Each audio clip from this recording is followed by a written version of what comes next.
Témoignage d'un type 5 social, que j'appellerai X, que certains commencent à connaître, sur notamment la principale compulsion qu'il a reconnue chez lui et sur le principal mécanisme de défense qu'il a vu aussi à l'œuvre chez lui.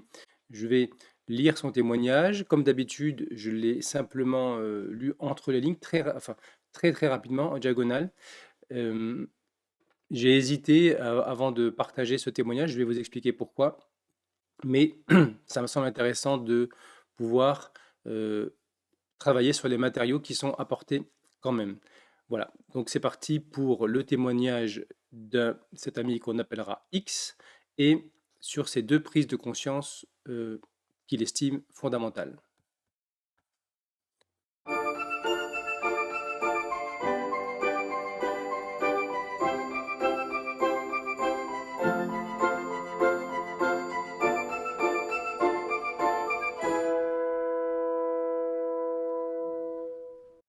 Bien, bonjour à toutes et à tous, bienvenue sur cette nouvelle vidéo. J'ai vraiment hésité avant de partager ce témoignage, je vais expliquer pourquoi. Le risque, c'est vraiment lorsque des prises de conscience commencent à émerger et lorsqu'une évolution intérieure réelle se fait jour, concomitamment à cette évolution intérieure, une inflation de ce qu'on pourrait appeler l'ego, une inflation du moi peut s'opérer. Et si on s'attache aux fruits, on risque de tomber dans cette inflation du moi, inflation de l'ego, et de développer un nouvel ego spirituel qui a acquis différents fruits, différentes qualités, différentes compréhensions, et de finalement stopper le processus. C'est si je mange l'arbre, le fruit de l'arbre, je quitte le paradis. J'ai besoin de rester en distance avec ces fruits. Donc, c'est plutôt un avertissement pour X. Vraiment, sois vigilant. C'est pas parce que je prends ces témoignages et que je les considère comme intéressants que ça veut dire quoi que ce soit sur le plan de l'évolution intérieure. Les fruits sont ponctuels. Les prises de conscience sont importantes, mais ce qui est le plus important, c'est est-ce que le développement de l'être continue ou est-ce qu'il s'arrête parce qu'il s'attache à ces fruits. Les fruits sont saisonniers, comme les fruits sur le plan matériel. Ils viennent et ils s'en vont. Ils apparaissent et ils disparaissent. La question, c'est qu'est-ce qui subsiste en arrière-plan lorsque je cherche ces fruits, lorsque je les obtiens, lorsque je les perds, lorsque je vis des expériences difficiles, lorsque je vis des expériences d'expansion. Qu'est-ce qui subsiste à travers tous ces mouvements cycliques qui n'ont lieu qu'à la périphérie de moi-même? Qu'est-ce qui subsiste au cœur de ces mécanismes et n'a pas besoin de s'attacher à ces différents fruits? C'est le plus important. Ceci étant dit, nous allons commencer sur le témoignage de X. Bonjour Ludovic, tout en haut. J'espère que tu vas bien. Ça va, merci. J'espère que tu vas bien aussi. Comme je l'ai mentionné dans un précédent mail, j'ai traversé des moments très intenses et transformationnels après ton atelier du dimanche 28 avril sur l'énéagramme et les mouvements et danses sacrées de Georges Ivanovitch Gurdjieff. Là, on est dans un travail dans le corps, dans le concret. J'ai vécu deux expériences particulièrement bouleversantes qui m'ont touché profondément. Ces expériences m'ont permis de découvrir des vérités profondes sur ma compulsion et sur mon mécanisme de défense privilégié. Ces révélations, bien qu'initialement choquantes, ont commencé à transformer radicalement ma manière de me percevoir et de voir le monde. Elles ont déclenché en moi des émotions très intenses, me laissant abasourdi par leur profondeur et la difficulté de les accepter au début. Je voudrais maintenant partager avec toi ces deux témoignages en espérant qu'ils éclaireront davantage les transformations que j'ai vécues et te permettront de mieux comprendre mon cheminement intérieur. Premier point, vérité profonde sur ma principale compulsion, la recherche d'acquérir des connaissances et des compétences. Là, c'est clairement la compulsion du type 5. À travers le rappel de soi et l'observation de soi, j'ai pris conscience de ma principale compulsion, la recherche incessante d'acquérir des connaissances et des compétences. Ce qui est intéressant, c'est que l'énagramme décrit des compulsions et on peut les voir à l'œuvre chez soi. Mais voir et connaître ces compulsions, c'est autre chose que de les voir de la manière dont on l'entend dans la quatrième voie, mais aussi dans d'autres traditions. Cette perception directe, cette vision claire de moi, de mes fonctionnements. Savoir, c'est une chose, voir ça, c'est autre chose, aurait dit Monsieur Gurdjieff. Savoir, voir ça, voir le ça, voir ce mécanisme qui est en fonctionnement constamment et qui m'emmène avec lui, qui m'identifie, plutôt auquel je choisis de m'identifier. Donc il s'agit de transformer ces savoirs, ces connaissances, ces informations en réelle prise de conscience qui s'intègrent et qui me permettent de passer du savoir à la compréhension. Et pour ça, je l'ai toujours dit, il faut équilibrer le savoir et l'être. M. Gurdjieff disait toujours savoir et être. Si j'ai accès à un savoir, mais que mon être n'est pas suffisamment développé pour assimiler ce savoir, ça reste au niveau informationnel. Je sais. Je sais que je fonctionne comme ça, mais je ne peux pas le modifier. Je sais que je me mets en colère pour rien, mais je ne peux pas le changer. Et si j'essaye de le changer, je vais souvent avoir des compensations sur d'autres points que je n'aurais même pas imaginé. C'est toute la complexité. Si mon mental veut changer des choses avec un niveau d'être atrophié, ça ne fonctionne pas. Pour passer du savoir à la compréhension, il faut que mon être soit suffisamment développé pour avoir la capacité d'assimiler ce savoir. Alors émerge la compréhension. Cette prise de conscience a initié une transformation intérieure profonde, me guidant vers un lâcher-prise essentiel à mon évolution spirituelle. Attention, on ne sait pas.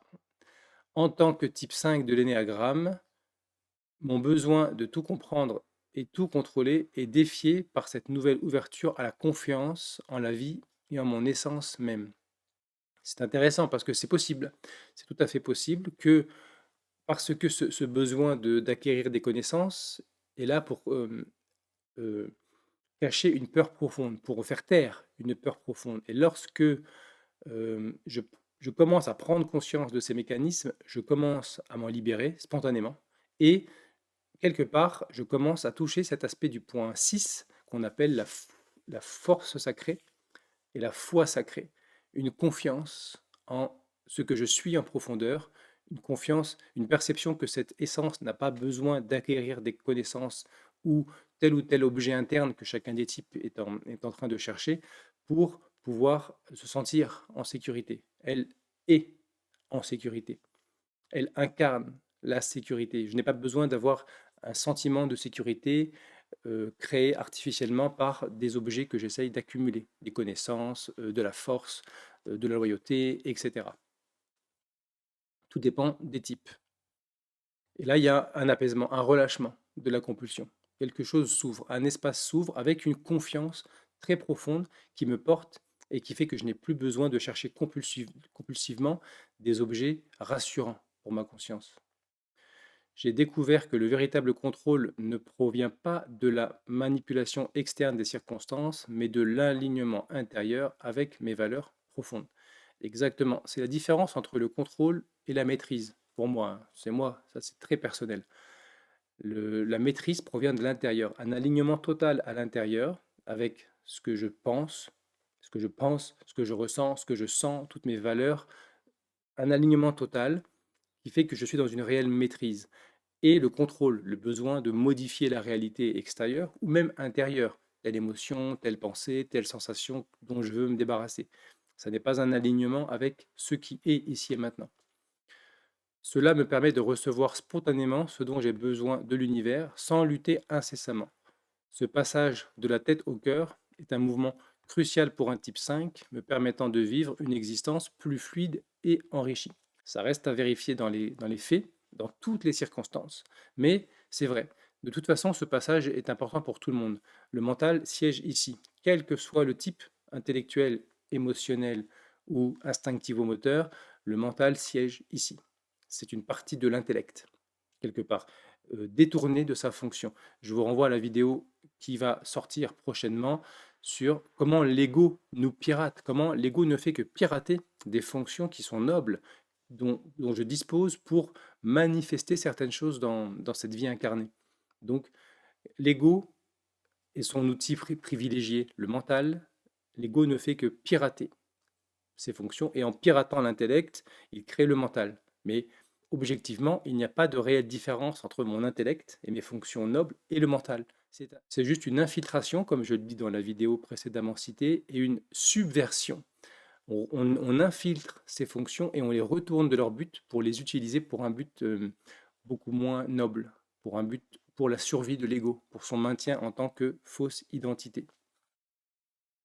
Alors, qu'est-ce que l'ego? Qu'est-ce que le mental? Qu'est-ce que l'essence? Qu'est-ce que la personnalité? Ce sont des choses différentes et en même temps pas tout à fait.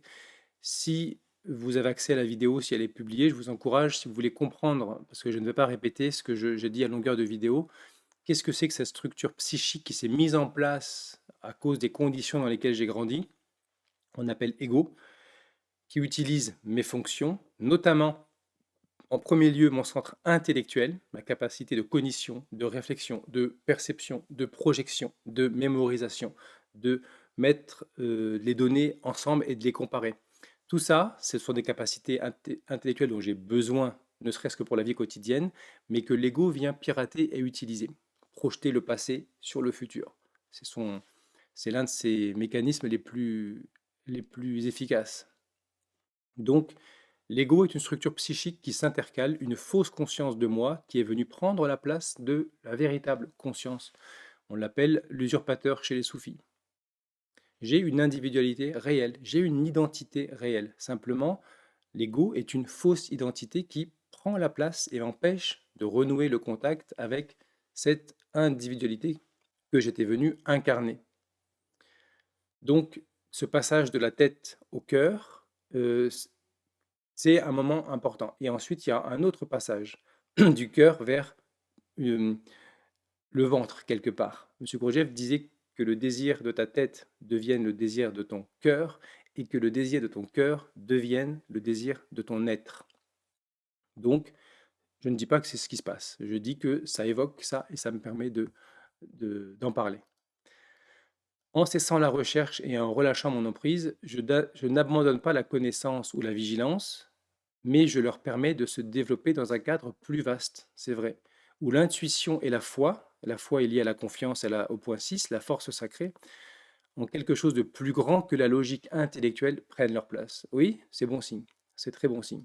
C'est une forme de sagesse supérieure qui semble s'éveiller en moi, illuminant mon chemin avec clarté et propulsant ma croissance spirituelle au-delà des limites précédemment imposées par les compulsions.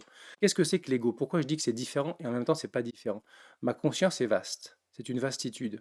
Quelque part, dans l'essence, j'ai une perception circulaire de tout vaste, de tout l'environnement et une perception directe, sans filtre. L'ego, qu'est-ce que c'est? C'est cette conscience qui a décidé de se rétracter, de s'enfermer dans une compulsion, dans un schéma et dans une perception très étriquée de la réalité.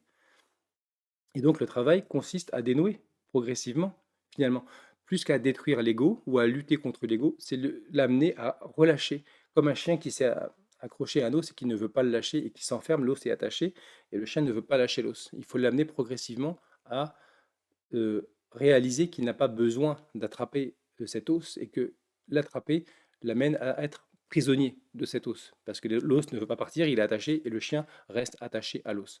Et progressivement, il relâche sa mâchoire et progressivement, il peut prendre un peu plus de distance et puis il accepte de quitter cet os et de voir que cet os ne se sauve pas et d'explorer un monde beaucoup plus vaste autour. C'est sous forme d'octave, c'est-à-dire il y a vraiment cette notion d'octave, je passe à une octave supérieure et puis j'ai une ouverture, une manière beaucoup plus apaisée, beaucoup plus directe de voir le monde, mais c'est pas fini, c'est le début d'une autre octave et ainsi de suite, avec à chaque fois de plus en plus d'expansion du champ de ma conscience. La seule différence entre ma conscience réelle et mon ego, c'est comme une huître qui s'est refermée sur elle-même, l'ego, et comme quelque chose qui se détend et qui s'ouvre, c'est ma conscience réelle. Et la compulsion me maintient dans cette conscience étriquée, enfermée, par un ego qui n'est rien d'autre que ma propre conscience refermée sur elle-même, crispée sur elle-même. Je pense très souvent à cette citation d'Héraclite, la nature aime se cacher. En acceptant l'invisible et l'incertain, je m'ouvre aux aspects les plus profonds de la réalité, où les plus grandes vérités résident souvent hors de portée de notre compréhension immédiate. Oui, c'est vrai. Et souvent, elles sont beaucoup plus simples que ce mental qui cherche à tout complexifier. elles sont beaucoup plus évidentes. Pour un individu de type 5 de l'énéagramme, qui a tendance à se réfugier dans l'analyse intellectuelle et à vouloir tout comprendre et prévoir, cette notion peut sembler à la fois libératrice et déstabilisante. Le passage de la tête au cœur représente une transition de l'approche intellectuelle et souvent détachée, c'est le problème du type 5, rechercher le détachement, cultiver le détachement par peur de l'attachement, non pas par véritable détachement, c'est par peur, et une approche plus intuitive et émotionnelle de la vie. C'est un rééquilibrage des centres. Le type 5 perçoit le monde à partir de son intellect et se réfugie dans son intellect. Lorsqu'il arrive à descendre et à visiter simplement un autre centre qui était probablement réprimé, il commence à avoir une vision beaucoup plus neuve, beaucoup plus équilibrée de la vie que simplement avec la tête. Cela ne signifie pas abandonner la rationalité ou la curiosité intellectuelle, mais plutôt les intégrer dans une vision plus large où les sentiments et les valeurs personnelles ont leur place. Tout à fait. C'est vraiment cette notion d'équilibre des centres. J'ai un centre hypertrophié, pour le type 5 par exemple, c'est l'intellect, et un centre réprimé. Peut-être que dans son cas, c'était le centre émotionnel. Je n'abandonne pas l'intellect avec ses capacités, mais en fait, cet intellect qui fonctionne de son propre chef en réprimant les autres et souvent en utilisant d'autres centres à son propre intérêt, m'amène à une vision avec des œillères énormes, comme un tunnel qui ferme. C'est-à-dire que là, je vais récupérer des compétences, des fonctions du centre émotionnel à qui j'accepte de faire confiance, parce que jusqu'à maintenant, je ne lui faisais pas confiance, j'avais besoin de tout rationaliser, et cette intuition, cette approche intuitive, émotive, cette sensibilité, je ne lui faisais pas confiance. Je commence à lui faire confiance. Elle ne va pas me faire abandonner mes capacités logiques, mes capacités d'analyse, mes capacités de perception. Elles vont leur redonner beaucoup plus de, de vastitude, parce qu'elles s'appuient en plus sur le sentiment. Si je perçois la réalité à partir de mes perceptions et de mes sentiments, j'ai déjà une perception plus large que si je m'appuie sur un seul centre. L'objectif est de s'appuyer sur les trois centres équilibrés et reliés les uns aux autres. C'est, dans la vidéo dont j'ai parlé, l'allégorie de l'attelage. J'ai besoin de rééquilibrer mes trois centres qui sont complètement déséquilibrés, un qui est hypertrophié, l'autre qui est soumis au premier et le troisième qui est atrophié. Et ces centres ne communiquent pas les uns avec les autres, pas correctement. C'est ça que j'ai besoin de réharmoniser si je veux prétendre à un éveil spirituel réel et durable. Sinon, je peux avoir des aperçus, mais je reviens dans mon fonctionnement dès que je suis dans les mêmes circonstances, je reviens dans les mêmes schémas. Swami Prajnapada disait, on ne peut pas passer de l'anormal au supranormal sans passer par le normal. Je suis tout à fait d'accord. Et donc l'intellect n'est pas abandonné, mais il est simplement remis à sa place et il utilise quelque chose en moi, ma conscience utilise un autre aspect pour avoir une vision plus colorée, plus riche de la réalité. C'est une vision complémentaire qui vient nourrir. Et quand j'ai une vision à partir des trois centres équilibrés, je commence à avoir une vision vraiment plus globale de la réalité. Et si j'arrive à maintenir une présence, une vigilance, je peux avoir une perception sans mes filtres, globale et avec de moins en moins de filtres et d'interprétation, de jugement, de représentation sur la réalité. En faisant confiance à cet alignement intérieur, c'est ce que je dis, on peut se sentir plus en harmonie avec l'univers, ce qui permet d'attirer et de recevoir ce dont on a vraiment besoin de façon plus naturelle et moins conflictuelle. Moi, je dirais attention, je suis assez en, je suis pas méfiant, mais disons que je ne perçois pas forcément les choses comme ça, parce que ce que parfois je désire n'est pas en accord avec ce dont j'ai besoin. Donc oui, je vais attirer ce dont j'ai besoin. Le mot est peut-être bien choisi d'ailleurs à dessein. Je ne vais pas attirer ce que j'ai envie. L'abondance, ah, j'ai envie d'argent, je vais être aligné, donc je vais attirer l'argent. Peut-être que ce dont j'ai besoin, c'est d'expérimenter une vie euh, pauvre et sans argent, et de m'expérimenter dedans. Donc, je ne souscris pas à la loi d'abondance telle qu'on en parle beaucoup, le fait que l'univers me donne accès à mes besoins. Moi, je pense que mon être attire, comme un aimant, notre vie. Et l'être va attirer ce dont il a besoin pour me permettre d'évoluer de plus en plus vers cet être. Donc voilà, juste je tenais à le dire. on va effectivement attirer et recevoir ce dont on a vraiment besoin, pas forcément ce qu'on a envie, ce qu'on désire. D'ailleurs, il y a un proverbe que j'aime beaucoup et que je répète assez souvent, c'est: «Prends garde à ce que tu désires, il se pourrait que tu l'obtiennes». Parce que parfois, et combien de fois j'ai vu ça autour de moi, des personnes qui désiraient quelque chose ardemment et qui en ont fait la prière presque, et qui le reçoivent, mais sous une forme radicalement différente de celle qu'ils imaginaient, et sous une forme qui procure beaucoup plus d'aversion que de contentement. Je me rappelle de quelqu'un, j'avais des problèmes de dos, je souffrais énormément, je ne pouvais pas, même pas bouger dans mon lit. Et puis quelqu'un qu'on accueillait, qui rêvait de ne pas aller à l'école, disait, bah tiens, moi aussi j'ai envie d'être bloqué du dos, comme ça je n'irai pas à l'école. Et dans ma tête, je me suis dit à moi-même, attention à ce que tu désires. Eh bien, le lendemain ou 2 jours après, en portant une de mes filles, elle s'est fait mal au dos. Elle avait un terrain propice, évidemment. Elle s'est fait une hernie à 13 ans, ce qui est rarissime. Et elle est restée pendant 9 mois dans des douleurs assez insupportables. Il a fallu qu'on passe d'ostéopathe en kiné, en thérapeute, en tout genre, pour trouver quelqu'un qui puisse lui permettre de se redresser parce qu'elle marchait complètement tordue pendant 9 mois. 9 mois. Donc, et ça, c'est un exemple criant. J'en ai plein d'autres, des exemples comme ça. Quelque part, dans cet état naturel, le désir s'apaise et le désir s'aligne avec la réalité extérieure. Quelque part, il y a alignement de mon désir sur la réalité extérieure et non pas recherche d'une réalité plus qu'une autre. Ça, c'est ultérieur. Ce processus peut mener à une vie plus fluide et plus enrichissante où l'on ne lutte pas constamment contre le courant. Voilà, c'est ça. Mais plutôt où l'on navigue avec lui. C'est ça. En cohérence avec les forces plus larges à l'œuvre. Oui, bah c'est bien. En fait, c'est un peu ce que je viens de dire différemment. Comme je dis, je découvre hein, à chaque fois. Je ne lis pas les phrases. J'essaie de capter les idées. Donc, c'est intéressant parce que ça dit avec d'autres mots ce que je viens de dire. Pour le dire simplement, cette phrase signifie que contrôler réellement notre vie ne vient pas de notre capacité à changer les choses de nous, autour de nous, mais plutôt de rester fidèle à ce que nous sommes vraiment, à nos croyances et à ce qui est important pour nous. Oui, je dirais oui et non. C'est une phase. Les croyances finissent par disparaître, c'est-à-dire que il y a ce qu'on a expérimenté soi-même et vérifié intérieurement et que nous avons acquis, mais ce ne sont pas des croyances, ce sont des expériences vérifiées sur tous les plans. Et puis, il y a des hypothèses sur la vie, sur les choses, sur nous-mêmes, auxquelles nous n'adhérons pas. Donc, les croyances, quelque part, disparaissent. Elles font place à des certitudes intérieures, des choses qu'on ne peut pas m'enlever parce que je les ai acquises en propre, mais ce ne sont pas des croyances. J'ai mis la main dans le feu, ça m'a brûlé.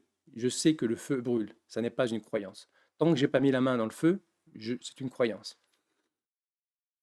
Par contre, si on me dit, tiens, si tu fais telle ou telle chose, que j'ai des convictions sur moi, comment je me comporte dans la vie, peut-être, mais c'est toujours à vérifier.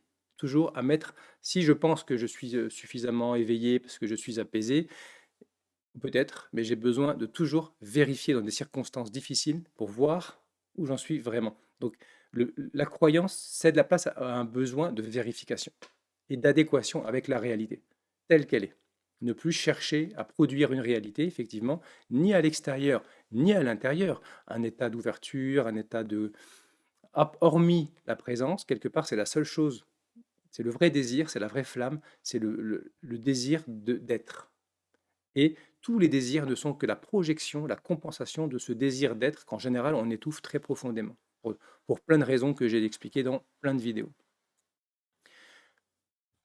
Le vrai désir, une fois que on a renoué avec ce vrai désir qui est le désir d'être, il s'adapte à toutes les circonstances. Il va même chercher des circonstances difficiles parce qu'elles vont lui permettre de se mettre à l'épreuve et de nourrir encore plus ce désir d'être. La citation de Héraclite, La nature aime se cacher, suggère que beaucoup de choses importantes dans la vie ne sont pas immédiatement visibles ou évidentes. Oui. En acceptant que certaines choses restent inconnues ou cachées, nous nous ouvrons à comprendre des vérités plus profondes qui ne sont pas toujours faciles à saisir avec notre esprit rationnel. Non, parce que j'ai besoin de les saisir déjà avec les 3 aspects de moi-même, et puis à partir d'un espace plus profond qui, lui, est en perception directe et voit les choses avec une évidence, une simplicité enfantine.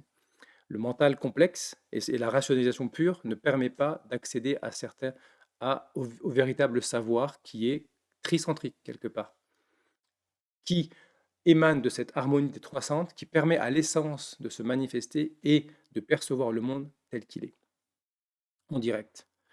Cela signifie qu'en étant ouverts à l'incertitude et à l'invisible, nous pouvons accéder à une compréhension plus riche et plus complète de la vie et de notre place dans le monde. Oui, j'imagine qu'il y a un rideau, et puis j'ai un angle dans lequel je peux glisser un œil et puis voir une partie de ce qu'il y a derrière. Et puis j'ai un autre angle, un autre centre qui permettait à d'autres personnes de voir un autre espace et un autre troisième personne située à un autre endroit, lui voit aussi des choses, mais pas la même chose. Et donc on va pas être d'accord parce que on voit tous ce qu'il y a derrière le rideau, mais selon un angle précis.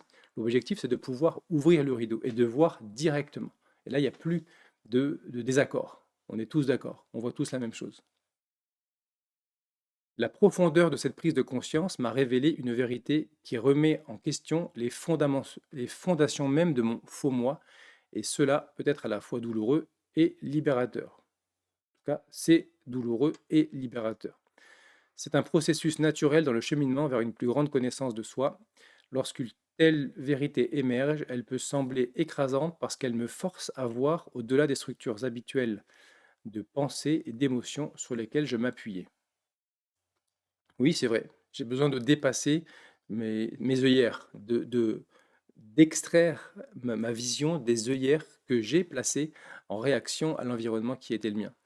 Vivre pleinement cette émotion, comme j'ai choisi de le faire, peut être une forme de guérison très puissante. Ah, ça c'est sûr. Cela signifie que j'accepte de m'engager pleinement avec ce qui est réel pour moi à ce moment, sans recourir immédiatement à des techniques d'observation ou de rappel de soi qui pourraient distancier l'émotion. Attention, je ne suis pas d'accord.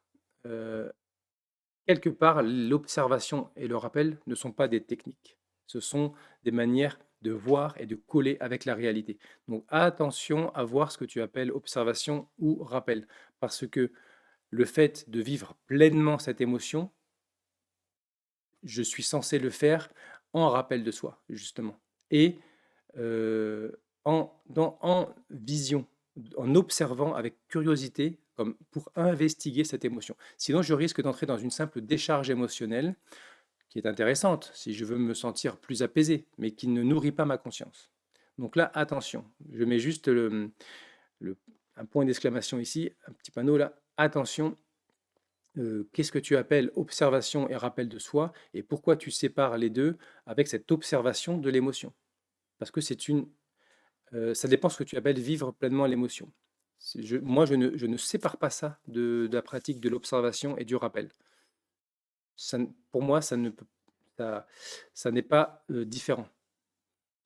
Effectivement, il peut y avoir un risque si j'essaye de m'observer et de me rappeler pour me débarrasser de l'émotion. Mais tu peux fusionner tout ça. Ça doit se travailler en même temps.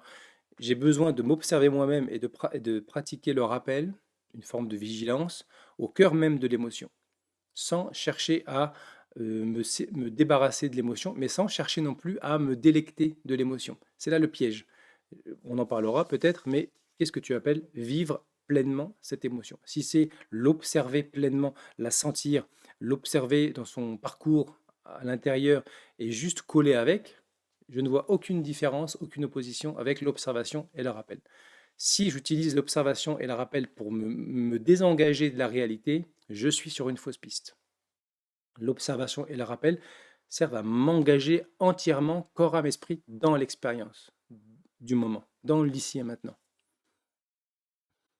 Je me suis laissé le temps de vivre cette transformation. Elle peut être déstabilisante, mais elle est aussi un signe de grand changement et de croissance spirituelle. Attention à ne pas trop interpréter les choses. Il faut les vivre, mais il ne faut pas toujours imaginer que c'est un changement radical, que c'est une transformation profonde. Parfois, ce sont juste des expériences, elles apparaissent et elles disparaissent. Attention à ne pas trop interpréter, à ne pas trop analyser. C'est toujours cette tendance du type 5. Mon engagement à éprouver pleinement mes émotions montre une grande force et ouverture. J'avais peut-être une compréhension conceptuelle de cette vérité pendant longtemps, mais c'est seulement maintenant que je suis prêt, à tous les niveaux de mon être, à vraiment la vivre et à en ressentir les implications profondes.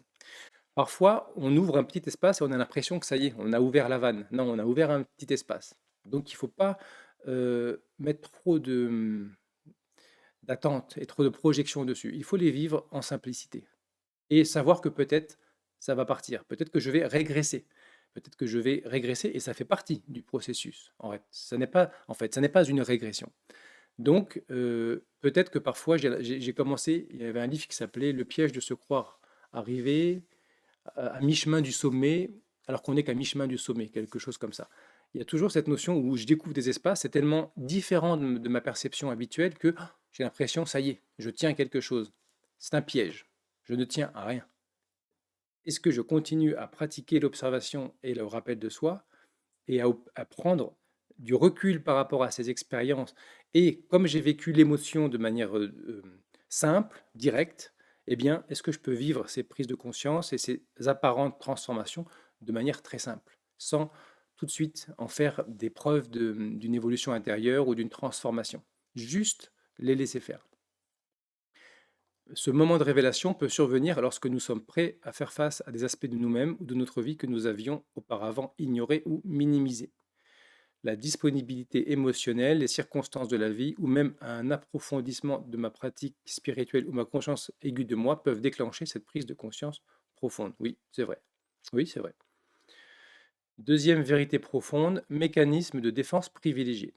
Alors, intéressant, le mécanisme de défense privilégié du type 5, c'est normalement cloisonnement, isolation. Isolement, isolation, cloisonnement. Je sépare, je cloisonne différents aspects pour éviter que mes émotions remontent à la surface, pour éviter que les choses communiquent avec les autres et pour m'éviter d'être touché. Dans ma tour de contrôle que j'ai installée ici, je ne veux pas être touché par certains aspects. Donc je sépare, je cloisonne. C'est un mécanisme de défense courant, mais qui est le mécanisme de défense privilégié du type 5. Ce n'est pas son seul mécanisme, c'est son mécanisme privilégié. C'est important de le noter. Ayant pris conscience de ma capacité à transcender ma compulsion, attention, ça reste à voir, à vérifier. Ne jamais prendre pour acquis des choses que l'on expérimente parce que ça peut être des passages dans lesquels il y a une grande ouverture et je vois comment je peux vraiment vivre la réalité et m'expérimenter moi-même dans cette réalité et parfois le passage se referme et c'est à charge pour moi de retrouver, de faire les efforts nécessaires pour retrouver progressivement la grâce qui m'a été donnée provisoirement, même si elle dure plusieurs semaines, voire plusieurs mois. J'ai été confronté à mon mécanisme de défense le plus puissant, le comportement d'évitement. Intéressant parce que l'évitement, c'est vraiment tous les types évitent, évitent quelque chose. On va voir de quoi il s'agit. Ce comportement se manifeste principalement lorsque je suis confronté à des tâches importantes, tant sur le plan professionnel que personnel, menant souvent à la procrastination au lieu de l'action. Problématique du type 5, effectivement, rester dans la compréhension des choses, l'analyse, mais plus difficilement passer à l'action. Ce n'est pas le même centre. Et si le centre moteur est atrophié, ou même le centre de soutien mis au service de l'intellect, c'est compliqué de passer à l'action pour un type 5, de se manifester dans le monde extérieur. En observant ce mécanisme avec une conscience accrue, en utilisant le rappel de soi à un niveau cellulaire, c'est normalement à un niveau cellulaire, et en engageant mes trois centres, émotionnel, intellectuel, physique, j'ai découvert que cette inaction est enracinée dans une illusion. En observant ce comportement, j'ai fait face à la peur du vide. Alors là, c'est clairement de toute façon l'évitement du 5. Il évite le vide. C'est intéressant. Parce je ne sais pas si c'est le mécanisme de défense, mais c'est peut-être l'évitement du type 5, le vide. Parce qu'en réalité, chaque type ne fait qu'éviter le vide. Tout ce qu'il évite, il l'évite. Nous l'évitons parce que nous pressentons inconsciemment que ça va nous conduire à ce vide dont j'ai déjà parlé, que l'âme expérimente lorsqu'elle s'incarne et que la nature réelle se met en retrait à cause des conditions dans lesquelles nous vivons. Lorsque ma nature réelle, mon identité réelle se met en retrait, ma conscience fait face à un vide. Il ne reste plus rien. Ce vide est terrifiant. Alors, pour combler ce vide, je crée une fausse identité. Mais comme ce vide est terrifiant et que cette identité réelle, mon essence, a été refoulée très loin dans l'inconscient, je vais m'accrocher à cette personnalité comme une huître à son rocher, comme une moule à son rocher. Je ne vais pas la lâcher parce que je n'ai que ça, en tout cas qui soit accessible. Et donc, cette peur du vide et de l'annihilation, quelque part, de ma fausse identité, c'est ce qui structure absolument tous les types. la peur de la disparition de mon identité, de ce que je suis. C'est une peur illusoire en réalité. À chaque confrontation, cette peur semble se comprimer, se froisser comme une boule de papier et finalement disparaître, me donnant l'impression qu'elle me craint plutôt que l'inverse. Cette peur, c'est quelque part, c'est un ennemi dans le sens où elle m'empêche de renouer durablement, définitivement, de réveiller cette princesse endormie qui est mon essence, ma vraie nature. C'est moi qui ai choisi, quelque part, de retirer cette identité pour m'adapter et pour être sûr de survivre, que cet organisme, corps, âme, esprit, survive dans l'environnement dans lequel j'ai grandi, parce qu'il est d'une vulnérabilité totale, entièrement dépendant du monde extérieur, et il sait très bien viscéralement, cellulairement, que s'il n'est pas aimé, s'il n'est pas accepté, il va mourir. Donc, il choisit de réprimer ce qu'il est pour créer quelque chose qui soit accepté et adapté à l'environnement dans lequel il grandit. C'est un choix que j'ai fait. Rien ne m'a, quelque part, rien ne m'a été imposé. Les circonstances m'y ont obligé, mais j'ai donné quelque part mon consentement. J'ai consenti à cette répression de qui je suis et à cette illusion d'être ce que je ne suis pas pour pouvoir survivre dans le monde. Même si parfois ma personnalité est complètement inadaptée. J'ai choisi une personnalité de rebelle, quelqu'un qui est jamais d'accord et qui est toujours mécontent et qui s'oppose. C'est parce que j'ai compris que ma place était celle-là et que si je gardais cette place, j'étais accepté. Donc je continue de cultiver cet aspect faux rebelle dans toutes les circonstances de ma vie. C'est un mécanisme. C'est pas parce que je suis rebelle que je suis libre. Pas du tout. Au contraire. Tout aussi emprisonné que la personne qui est conditionnée à toujours s'adapter et s'accommoder. C'est juste deux faces de la même médaille. Donc cette peur, c'est une création de mon esprit, en réalité. C'est une création de mon esprit. Et elle n'a pas de réalité propre. Et effectivement, plus j'approche et plus j'accepte d'aller la voir, et plus je me rends compte qu'elle n'a pas de réalité. Elle n'a pas peur. Peut-être qu'elle me craint. La peur est bâtie sur la peur. Mais c'est surtout que j'approche d'une image que j'ai projetée avec l'impression de loin que c'est quelque chose de très terrifiant, très dangereux. Et quand j'approche, je me rends compte que l'image n'est pas ce que j'imaginais, elle est beaucoup plus petite, et puis peut-être même qu'elle est beaucoup moins réelle que ce que j'avais imaginé. C'est vraiment ce qui se passe quand on traverse cette peur réelle, quand on la traverse avec toutes ces cellules, c'est qu'en réalité, une fois traversée, il ne reste plus rien. J'ai traversé un mirage qui pourtant m'a conditionné depuis ma plus jeune enfance et m'a fait vivre des doutes, des angoisses et des peurs terribles. Lorsque la peur du vide s'évapore, elle laisse place à un vide sidéral. Oui. En le contemplant, j'ai atteint une compréhension profonde de la nature de mon esprit. J'ai réalisé que mon mental, loin d'être mon ennemi, a toujours cherché à protéger mon essence. Oui, c'est ce que je dis tout le temps. J'ai protégé mon essence. La personnalité et l'identification. La personnalité a pour fonction de protéger l'essence, qui est d'une vulnérabilité trop intense pour ce monde. Mais c'est comme une coquille. Je prends souvent l'image de la coquille. La coquille, au bout d'un moment, elle permet au fœtus de se développer. Et quand le fœtus est suffisamment grand, il perce, le poussin perce la coquille et il sort, il se libère, il s'émancipe. Sauf que nous, la coquille très rigide et le poussin ne peut pas sortir. On l'empêche de sortir. Surtout dans les périodes de vulnérabilité dans mon enfance. Exactement. Je souscris à 100%. Cette prise de conscience a été à la fois douloureuse et éclairante, me poussant à ressentir une profonde tristesse, c'est très bon signe, suivie d'une compassion inconditionnelle envers mon mental. C'est très bon signe. Le mental n'est que l'utilisation de mes capacités intellectuelles par cet ego qui est là quelque part pour me protéger de cette peur fondamentale que j'ai traversée. Tout ça, je l'ai créé pour ma protection.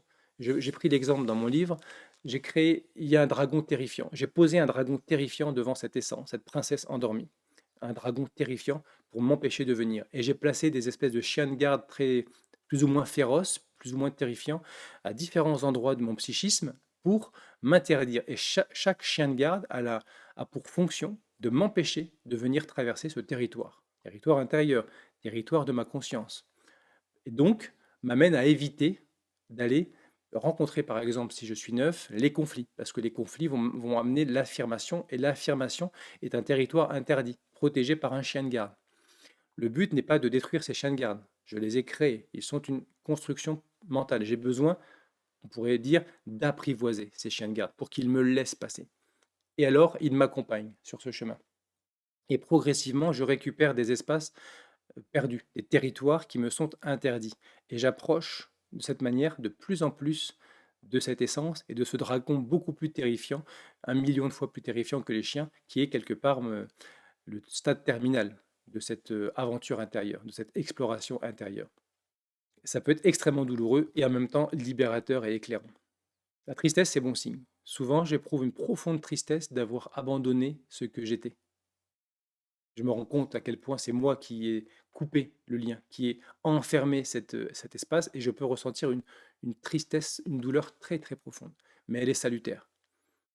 Ça prouve qu'il y a une prise de conscience. J'ai réalisé que euh, personne d'autre que moi ne m'avait coupé de mon être. Personne. Et que j'ai passé ma vie à essayer de fuir ce que j'étais. Ça peut être très très douloureux.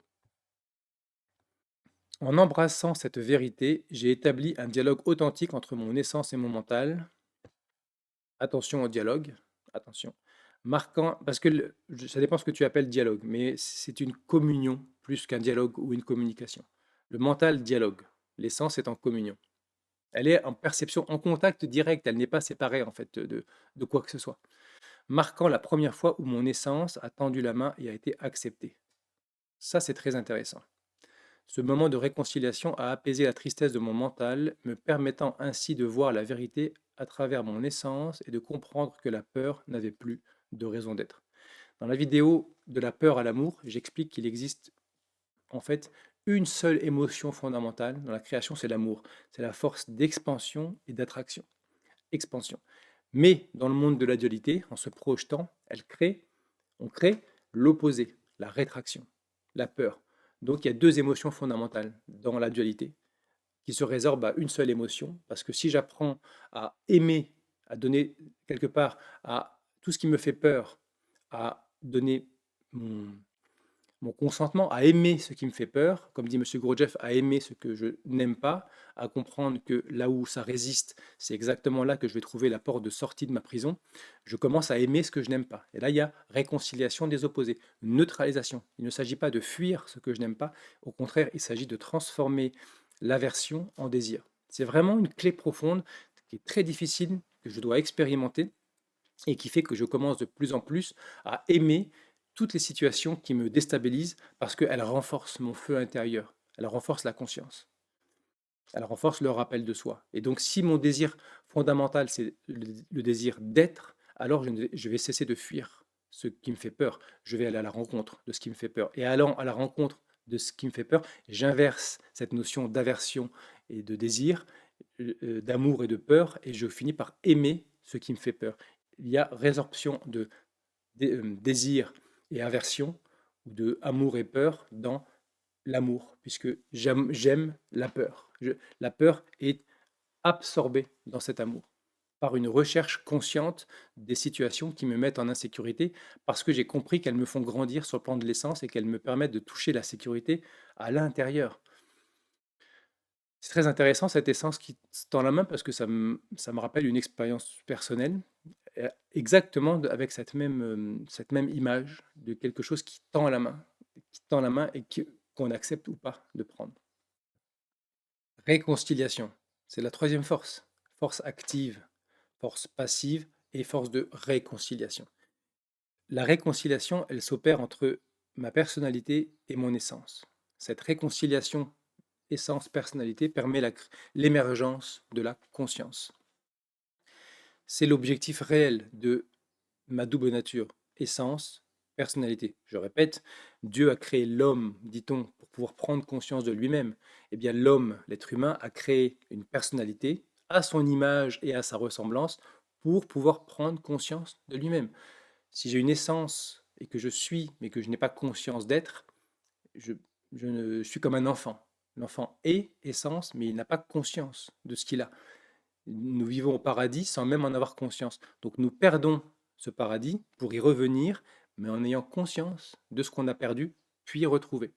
Quelque part, c'est une image. Mais on pourrait vraiment le dire comme ça. C'est la parabole du fils prodigue. Je ne vais pas la raconter, ça fait 10 fois que je la raconte. C'est quelque part les mariages, le mariage alchimique ou les noces mystiques, la rencontre entre ma personnalité et mon essence.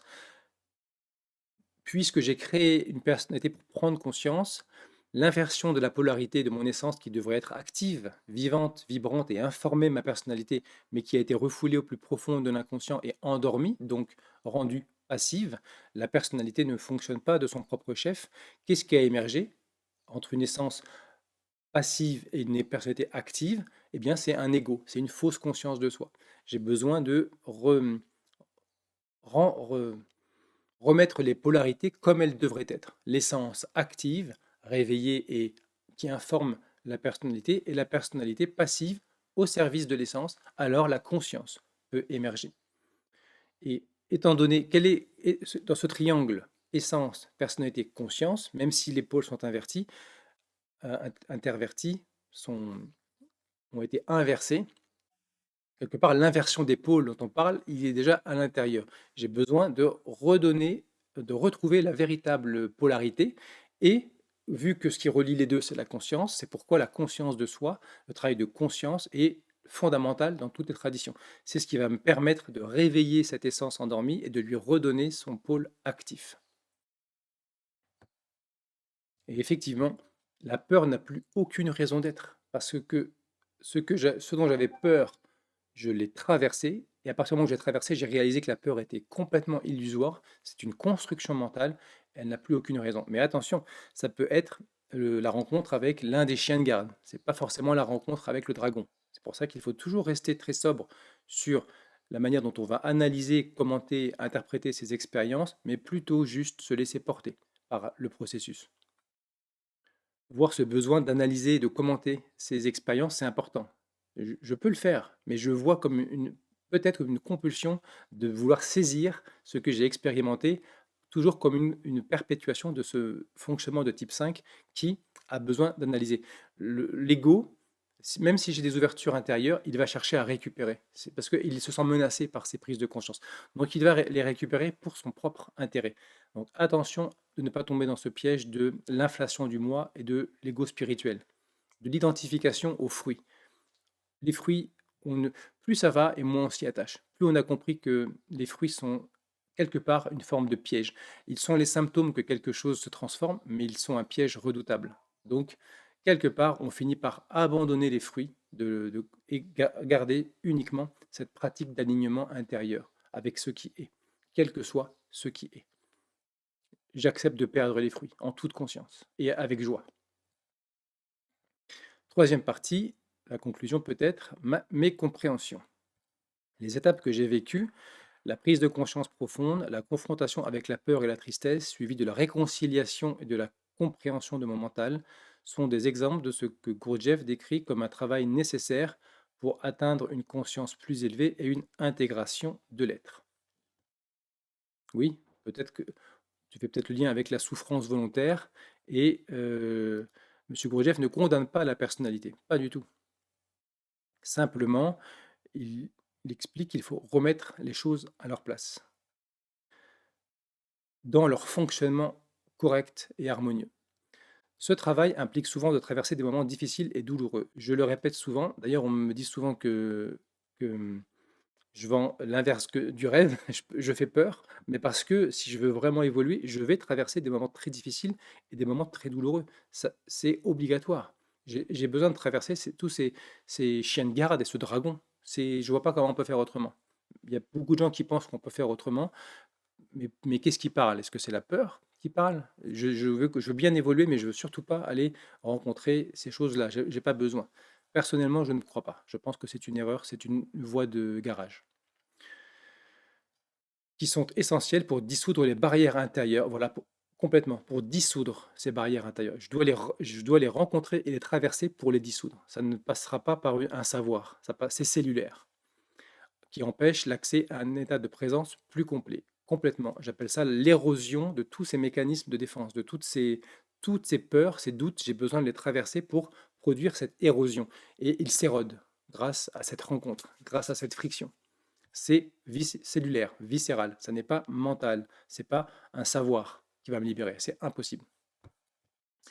Dans la quatrième voie, l'évolution n'est pas seulement vue comme une amélioration personnelle, mais comme un accès à des états de conscience qui transcendent le fonctionnement habituel de la personnalité. Oui, Ce chemin est marqué par des moments où des vérités plus profondes sur soi et l'univers deviennent accessibles, souvent après avoir traversé des épreuves intérieures significatives. Tout à fait, tout à fait. Surtout au point 5, omniscience et transparence, des compréhensions directes, ce que le 5 essayait d'obtenir laborieusement par une rationalité excessive, une analyse intellectuelle poussée, mais excessive et spécialisée, apparaît comme quelque chose de beaucoup plus évident et plus global, un contact direct. Mais j'ai besoin de traverser ces différentes épreuves, ces obstacles intérieurs qui sont sur ce chemin. C'est comme tu le dis. Après un échange profond entre mon essence et mon mental, j'ai remarqué un apaisement notable de ma peur du vide. Oui, c'est ça. Alors, je ne sais pas ce que tu appelles échange profond entre l'essence et le mental. Ça restera à clarifier. Mais cet apaisement notable, d'ailleurs, c'est intéressant, dans tous les groupes que j'accompagne, il y a des personnes qui me disent, j'ai pas vécu grand-chose ces dernières semaines, mais ce que je constate, c'est un apaisement un peu partout, dans toutes mes relations. Parce que cette peur profonde commence à s'apaiser, parce que cette essence commence à émerger. C'est vraiment des vases communicants. Plus l'essence émerge, plus la peur disparaît. Et plus je rencontre mes peurs et que je les traverse, plus l'essence émerge. C'est aussi simple que ça. Il n'y a pas vraiment besoin de beaucoup de complexité, de rituels, de pratiques. C'est presque superflu et presque un piège. Parce que je peux très bien me contenter de ces rituels, aller à la messe tous les dimanches ou faire ma pratique le matin, et puis ça y est, j'ai fait ce que j'avais à faire, j'ai bonne conscience. Non, le travail, il n'est pas là du tout. Donc, il y a un apaisement, ça c'est un des fruits réels, qui est moins visible, mais un apaisement dans mes relations, avec mon travail, avec mes amis, avec ma famille, quelque chose qui commence à être de plus en plus tranquille à l'intérieur. Cette tranquillité, on pourrait dire que s'il y a un fruit qui est vraiment intéressant et qu'on doit non pas rechercher, mais mettre à l'épreuve, c'est cette capacité à être absolument tranquille dans toutes les circonstances, quelles que soient les circonstances extérieures. Une tranquillité de l'âme, une sérénité, comme on dit, une insoutenable légèreté de l'être, qui, même si je suis dans un environnement où d'un seul coup je suis accusé, trahi, humilié, elle persiste. Ça, c'est le véritable fruit. Donc quand j'entends des gens qui me disent j'ai un apaisement progressif dans toutes les sphères de ma vie, moi je me dis c'est bon signe, on continue. Qui semble, c'est donc cette peur du vide qui semble même s'être transformée. Oui, bien sûr qu'elle se transforme, puisque elle est une construction mentale, donc elle ne fait que manifester l'inverse de la capacité d'amour, de curiosité, d'élan vers. Et donc, elle est absorbée par cet élan vers. Elle se transforme radicalement. Depuis, je ressens moins d'émotions négatives. Voilà, je suis d'accord. Les émotions négatives ne sont pas prévues au programme, normalement. Le centre émotionnel, il n'est pas polarisé.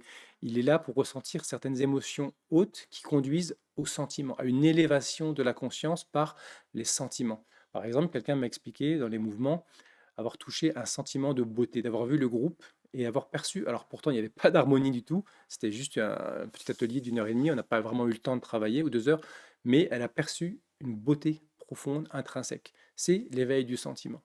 C'est ça le centre émotionnel. Il conduit à ça. Ce n'est pas l'émotion agréable et émotion désagréable. Elles sont très basses en termes de fréquence. Les émotions, même agréables, même celles que je considère comme agréables ou positives, elles sont très basses. Je suis là pour avoir accès à des émotions beaucoup plus fines, beaucoup plus subtiles, et une disparition progressive des émotions négatives. Mais je ne dois pas le provoquer, sinon c'est un refoulement. Quand ça advient, c'est bon signe. Je ne dois surtout pas le rechercher. C'est pour ça que c'est risqué d'en parler. Et continue d'observer les mécanismes inconscients et automatiques de mon mental. Ça, c'est intéressant, et tout le temps, à vie, quelque part. Parce que le mental va toujours fonctionner, l'ego va toujours se pointer d'une manière ou d'une autre. Il faut toujours être vigilant, ne jamais se croire arrivé nulle part. Si je ne crois être arrivé nulle part et que je ne prétends être arrivé nulle part, je n'ai rien à prouver ni aux autres ni à moi, mais juste cultiver une vigilance de chaque instant en sachant que je peux retomber dans certains pièges très subtils de l'ego. Et ça fait partie du jeu. Garder la vigilance. Toutefois, je note que cette mécanicité s'est atténuée. Oui, pour la première fois, je perçois mon mental comme une entité séparée, non comme une entité séparée, mais comme une partie intégrante de moi-même qui remet en question ses anciens mécanismes car il ne se sent plus menacé. Le mental est l'outil de l'ego, mais le mental est une utilisation de mes fonctions, notamment intellectuelles, mais aussi de mes émotions et de mes sensations et de mon corps. Quelque part, le mental n'est pas séparé. de quoi que ce soit. C'est simplement une utilisation différente. C'est vraiment ce que j'explique dans la vidéo, infiltration et subversion, le piratage de l'ego. L'ego ne crée rien. Il n'a pas créé un mental à l'extérieur de ce qui était déjà là. Il utilise. L'ego lui-même une excroissance de ma conscience. Mais en réalité, comme je l'ai dit, plutôt une modalité différente d'expérience du monde et de moi-même dans le monde, contractée. En fait, il n'y a pas de séparation en tout ça. Il y a juste besoin de mettre de l'espace. Je dis souvent, l'espace, mettre de l'espace. Et conscience et mécanicité ne vont pas ensemble. Là où il y a conscience, il n'y a plus de mécanicité. Mes schémas, quelque part, si je suis dans une pleine conscience, une totale présence, je suis libre de mes schémas. Le problème, c'est que cette présence ne dure pas et je retombe dans mes schémas. Et quand je suis dans un de mes schémas automatiques, ça veut dire que je ne suis pas conscient. Il ne peut pas y avoir euh, conscience et mécanicité dans la même pièce, on pourrait dire. Il ne peut pas y avoir Superman et Clark Kent dans la même pièce. C'est l'un ou c'est l'autre. Pour faire une analogie triviale. Là où il y a conscience, il n'y a pas de mécanicité. Là où il y a mécanicité, il n'y a pas de conscience. Donc quand la conscience prend de la place, la mécanicité perd de la place. Et le mental n'est pas séparé. C'est une partie intégrante de nous-mêmes, exactement.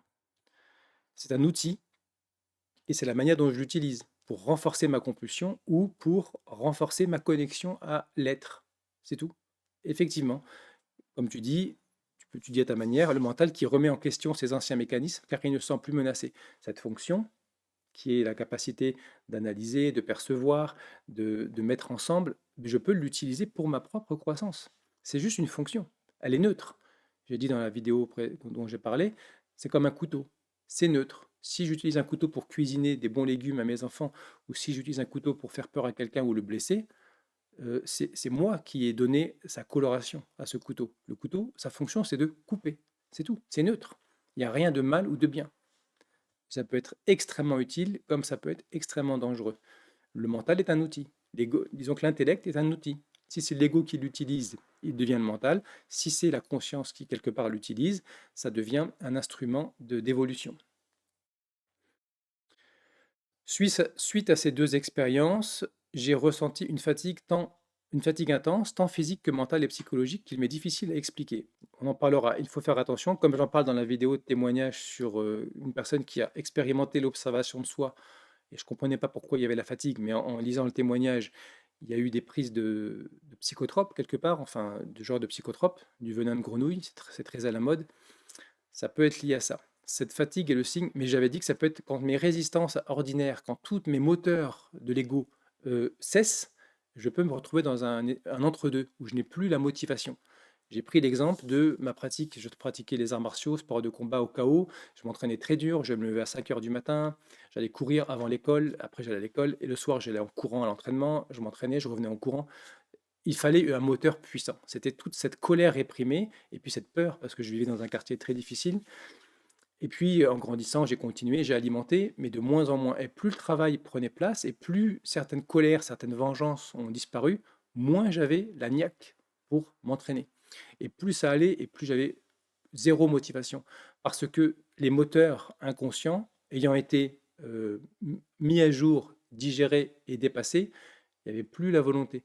Mais c'était une fausse volonté, c'était un vouloir, c'est une compensation. Et comme j'ai dit, j'ai progressivement déplacé mes sphères d'activité vers des activités différentes, plus nourrissantes, plus constructives pour moi, parce que ce moteur avait disparu. J'aurais pu reprendre peut-être les mêmes arts martiaux et les mêmes sports, mais avec un angle d'approche différent, sans compensation. Mais pour moi, ça a été vers autre chose.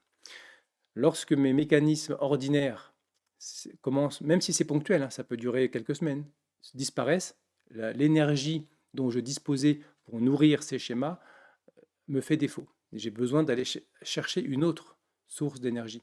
Cette action essentielle, c'est normal, ça fait partie du jeu. Je suis dans quelque chose qui fonctionne avec un carburant et le carburant s'épuise. Et d'un seul coup, il n'y a plus rien. Et j'ai besoin peut-être de réamorcer la bonne pompe pour aller chercher une autre source d'énergie, l'énergie libre par exemple, ou de l'hydrogène, j'en sais rien, pour pouvoir continuer à avancer. Je vais continuer à avancer, mais avec un carburant radicalement différent qui vient d'un espace vraiment différent.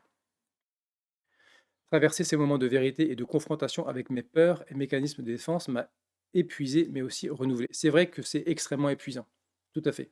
Dans ton cas, cette rencontre avec ces résistances profondes peuvent provoquer une fatigue. Et puis, il faut savoir que l'essence étant endormie dans une inertie, une force de sommeil très profonde, quasi hypnotique, lorsque j'approche, je peux me trouver moi-même dans un état hypnotique, dans une grande inertie, une très grande fatigue. Ça peut être le signe, ça peut être une forme de résistance. Plus j'approche de cette princesse qui vit dans un monde endormi, plus je succombe quelque part, comme les marins d'Ulysse, à une force de sommeil. Et j'ai besoin d'être très attentif pour ne pas succomber à cette force de sommeil. Sommeil psychique, plus qu'un sommeil physique évidemment. Cependant, bien que difficile à décrire pleinement, cette fatigue n'est pas simplement un épuisement, elle marque aussi une libération. Elle signale, oui, la fin d'une lutte intérieure constante. Effectivement, l'ego est en lutte intérieure constante contre la réalité à l'extérieur, contre certains aspects de la réalité et contre certains aspects à l'intérieur. Constamment en lutte pour rechercher quelque chose et repousser autre chose. Et quand il y a cet espace qui s'ouvre, la lutte disparaît. Et la lutte consomme énormément d'énergie et le début d'un nouvel équilibre. En affrontant ma principale compulsion et mon mécanisme de défense privilégié, j'ai pu transcender les limitations de mon faux moi et accéder à une dimension plus profonde de mon être. À vérifier. Ces expériences m'ont appris que la véritable maîtrise de soi et la paix intérieure ne se trouvent pas dans le contrôle externe, mais dans l'alignement intérieur avec mes valeurs profondes et mon essence. Oui, si on, par valeurs profondes, on entend les valeurs que l'on porte dans l'essence, les vertus, les qualités, ce qu'on est venu incarner, je dis oui. Si c'est les valeurs du moi, non. La maîtrise de soi, exactement. Maîtrise de soi et paix intérieure vont ensemble. La maîtrise de soi, c'est cultiver cette capacité à ne pas m'identifier. À ne pas m'identifier. Alors, qu'est-ce qui émerge? La paix, puisque c'est mon état naturel. Chaque identification ne fait que me couper de cet espace de paix ou d'une joie souvent très subtile, très douce, de la tranquillité. Donc la maîtrise de soi consiste à cultiver cette capacité à rester euh, en contact avec cet espace, à maintenir l'attention dans cet espace, dans la présence, et de ne pas succomber aux différentes tentations. Ne me laisse pas succomber à la tentation, dit la prière chrétienne. C'est vraiment ça la tentation. C'est l'identification à tous ces schémas qui nourrissent ma fausse identité. En acceptant mes peurs, c'est fondamental, et en travaillant à travers elles, moi je parle souvent de traverser, il s'agit de les traverser, donc c'est exactement ça, j'ai découvert une force et une clarté que je ne soupçonnais pas. Oui, pour moi, ça tendrait à confirmer la légitimité du témoignage, de ce que tu dis, la bonne interprétation, mais j'invite toujours à la vigilance. Mais c'est vrai, lorsque je traverse je récupère des aspects de moi, je récupère des aspects que j'ignorais porter et qui vont m'aider dans mon évolution intérieure. Ça n'est pas fini, c'est qu'une étape, c'est une première étape. Dans le cadre de la quatrième voie, ces expériences sont des étapes essentielles, voilà, des étapes, vers une conscience plus élevée. Elles montrent que la croissance spirituelle passe par des moments de difficulté et de douleur. On pourrait voir ça comme la souffrance volontaire, on pourrait le voir, mais aussi par des moments de révélation et de transformation. Ça va ensemble. Les deux vont ensemble. Je tiens à te remercier sincèrement pour ton aide précieuse et pour la lumière que tu apportes à mon cheminement spirituel. Ta guidance et ton soutien ont été inestimables. C'est toi qui fais le travail. Et je suis profondément reconnaissant pour tout ce que tu fais pour moi et pour la communauté. Ton travail, notamment à travers la chaîne YouTube, est une source d'inspiration et de croissance pour nous tous. Ben, c'est comme ça que je l'espère et c'est comme ça que je l'ai créé. Et si ça ne marche pas, j'arrête et je vois qu'effectivement, il y a, évidemment, c'est pas forcément une réussite en termes de quantité, mais c'est pas l'objectif parce que c'est la qualité. J'aime beaucoup ce proverbe soufi qui dit chez le marchand de légumes, les gens se pressent, chez l'orfèvre, ils sont rares. Parce que quelque part, entre un enseignement de développement personnel ou des vidéos qu'on regarde comme ça, qu'on a juste à regarder et puis à dire ah ouais, j'ai compris, ça m'a nourri, et un travail qui demande une implication, qui demande des remises en question et qui amène des profondes remises en question, le prix à payer n'est pas le même. Donc les légumes, c'est pas cher, j'en ai besoin pour ma vie ordinaire, alors que l'or ou les bijoux, c'est un luxe, c'est quelque chose dont je n'ai pas besoin, mais que si je veux pouvoir obtenir, j'ai besoin de travailler peut-être beaucoup plus dur pour extraire de l'argent de ma vie mondaine, me nourrir, sortir, mes loisirs. J'ai besoin d'extraire quelque chose pour pouvoir progressivement avoir assez d'argent pour acheter de l'or. Bien, le travail intérieur, c'est pareil. Mon attention est focalisée. La véritable monnaie, c'est l'attention, c'est pas de l'argent.